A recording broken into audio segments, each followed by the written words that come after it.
I like doing photography as a hobby. I'm not at all a professional, like not even a little bit professional. It's just something fun I like to do in my spare time. But I do enjoy doing photo shoots for family and friends. And I use the term photo shoot loosely. I don't have like a lot of fancy equipment I bring with. I just like going out and taking photos of friends and family who want it. And that's what this week's picture is from. It's this little girl and she's smiling. And it was taken from a photo shoot that I did recently for some friends.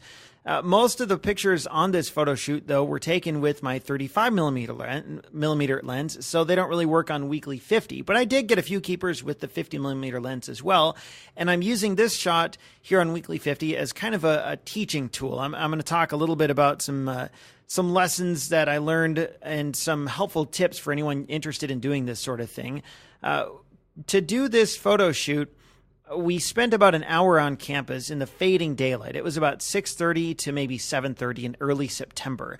And it was a fantastic time to do this sort of thing. It was maybe about 90 degrees out, and so it was a little warm, but the lighting was great, and it was just a really good time to go out and do this. I had my D200 with the 50 millimeter lens, and my D7100 with the 35 millimeter lens. And you might think, well, why not put the 50 on the 7100 and why make those particular choices? Well, the D7100 is objectively a better camera.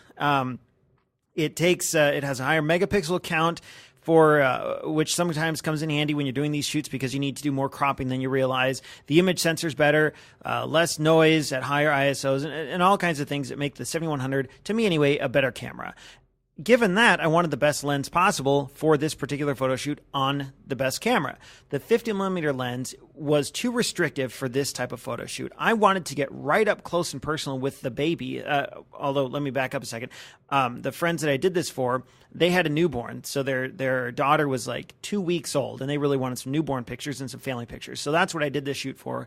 And even though this picture is their other daughter, the overall reason for the shoot was to take pictures of the baby. So I wanted to get right up close and personal with the baby in some of these shots, but still have other things in the frame as well. And to do that, I needed the wider field of view of the 35 millimeter lens. It was super helpful to switch between the two cameras instead of two lenses. So it's way better to have multiple lenses on multiple bodies rather than carrying a bag full of lenses and then just switching between them during the photo shoot. You could also use one lens on one camera that would have different focal lengths. Like the Nikon 24-70 f2.8 is just an amazing lens, but it's almost $2,000. And so that 24-70 would have covered this range of focal lengths. It would have covered 35 and it would have covered 50. It had a pretty big aperture, f2.8. But for $2,000, I think it's like $1,800. Well, you can get online and buy a used D200 plus a 50 millimeter lens for a total price of about $400. So about 20% of the cost of a single lens.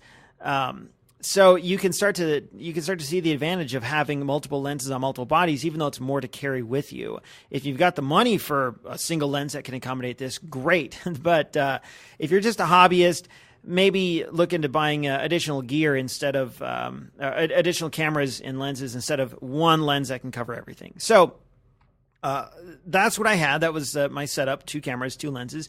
And I did end up throughout the evening, a couple times I switched lenses back and forth when I wanted to do some shots of the family. Then I wanted to use my 50 millimeter lens. And to be honest, the image quality on the D200, it's really nice. In fact, this photo here was taken on the D200, but there was a few times when I just wanted that extra bit of awesomeness that the 7100 provides. And so I switched to 50 onto that. But for most of the shoot, that's what I was working with, was the 50 on the D200 and the 35 on the D7100. We went to Hobby Lobby beforehand. We bought this big old wicker basket for the baby, and it was super useful, and I got some really cool shots. And if you click, there's a link on the website. You can click on that and see an example of one of these on my Flickr page. And we brought that basket. We brought a couple other blankets with. We got a few other props from home, like some blocks to spell out the name of the kid. And it was just, we tried to make it a fun and enjoyable time. We also had a giant reflector, which really comes in handy. Someday I'd like to get some nice off-camera speed lights, but in the meantime, a $20 reflector, and I've got a link on the website to where you can buy one from Amazon. This $20 reflector does amazing work if you're just working with natural light. The downside is you need someone to hold the reflector, and so often I would have the dad or mom hold the reflector to get better light on one of the kids, and I've done that with in the past as well. But if you want to get better lighting in your natural light shots, man, $20 on a big old reflector is a fantastic investment.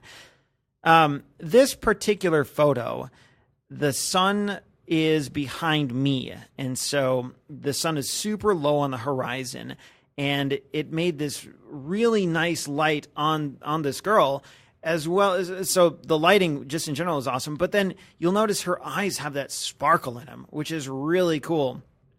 This is the kind of thing that if you have a studio setup with some big umbrella flashes, you can recreate this, or not recreate, but you can just give your subjects this really nice sparkle in their eyes. And the sun took care of that for me in this case.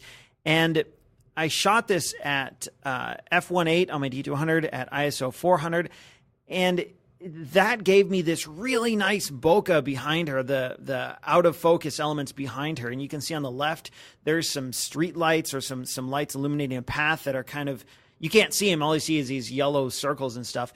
But that late hour in the day meant some of these other ambient lights were coming on. And so you could incorporate that in the shot as well.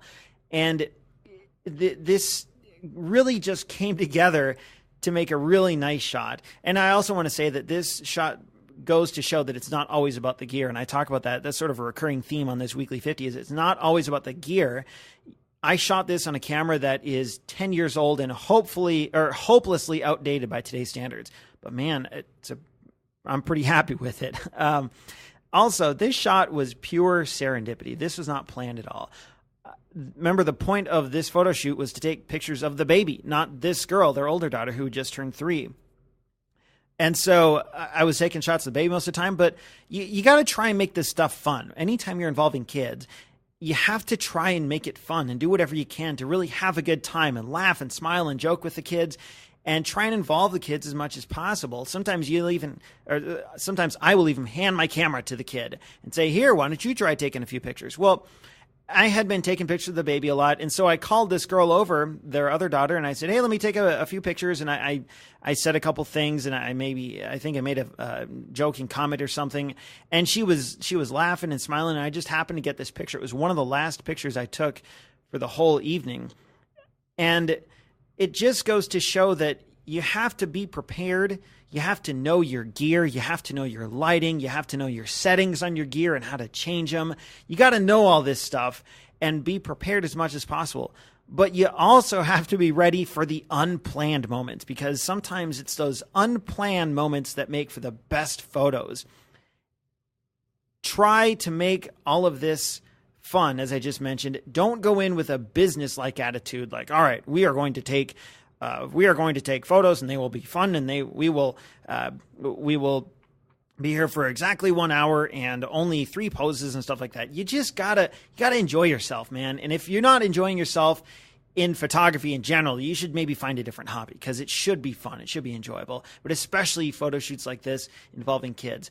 One final note that I want to say, I came away from that evening with about 1,000 shots on both cameras, and it's a ton of images. When you're working with kids, you kind of have to take a lot of shots because they don't always cooperate and do what you want. So you have to take a whole bunch. I won't go as far as saying just take the spray and pray method where you're just gunning on the motor drive the whole time. But rather than just take one picture in a given pose or a given situation, just take a whole bunch. Because the kids move around so much that you never know which one will turn out well. I'm generally not a big fan of that type of approach. I like to take time to really set up and frame my shots, but man, these kids are running all over. You can't always plan it. So I came back with about 1,000 pictures, and I pared that down immediately to like 100. And then I pared that down again. And then I even pared that down a third time, because I just don't want to work with 1,000 photos. They're not all great. Some of them are terrible. but you got to find the good ones and focus on those and focus your energy and attention on those. So just a little tip for anyone who is maybe getting started on photography, family photography, or working with kids. Anyway, this is way long. Sorry about that. I hope you enjoyed it. And I've got some more links and other things on the website if you want to check that out as well. Thank you.